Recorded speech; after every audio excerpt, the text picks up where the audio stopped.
Bir köhnə şəkil danışdı bu gecə mənə. Susan illər çevrildi yenə bir kəlməyə. Gülüşlərin qalıbdır divarın kölgəsində. Sən getmisən izin qalıb ürəyimin səsində. Payız kimi töküldü arzumun yarpaqları. Zaman aldı elimden neçə arzunum. Yağış yağır pəncərəmdə, izlər çəkir damlalar. Her damlada gizlenip değilmemiş arzular. Bir mahnının səsində səni tapıram yenə. Elə bil ki zaman dayanır yemin anda. Payız kimi töküldü arzumun yarpaqları. Yaşadım yol oldu, değişmedi gözümün yolları.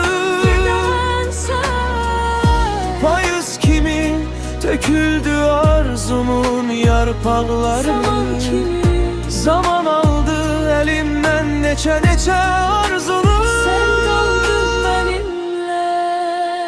Bəzən gülür xatirəm, bəzən ağlayır səssiz. Keçmiş gedib uzaqlara, ürək qalıb xəbərsiz. Nə qədər yol getsəm də, dəyişsəm də ünvanı, unutmağa güc çatmır yaşanmış o zamanı. Küçələrdən keçmirəm çünkü səsin qalır. Bir baxışın içimdə köhnə qapı açır. Belki bir gün küləklər adımı sənə deyər. Belki bir gün xatirəm ürəyinə yol eylər. Qovuşmasaq da belə peşman deyil sevgimiz.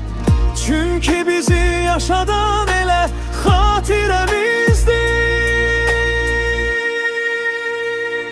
Payız kimi töküldü arzumun yarpaqları.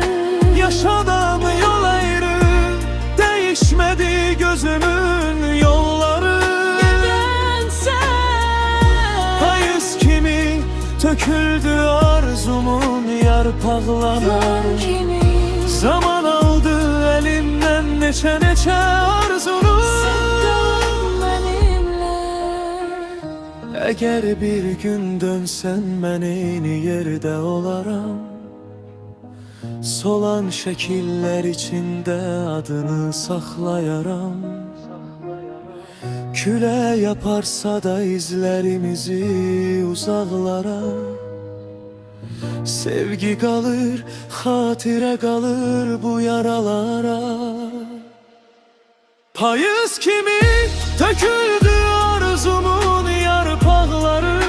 Yaşadı Bir yol ayrıl, değişmedi gözümün yolları. Payız kimi töküldü arzumun yarpaqları. Zaman kimi Zaman aldı elimden neçə arzu.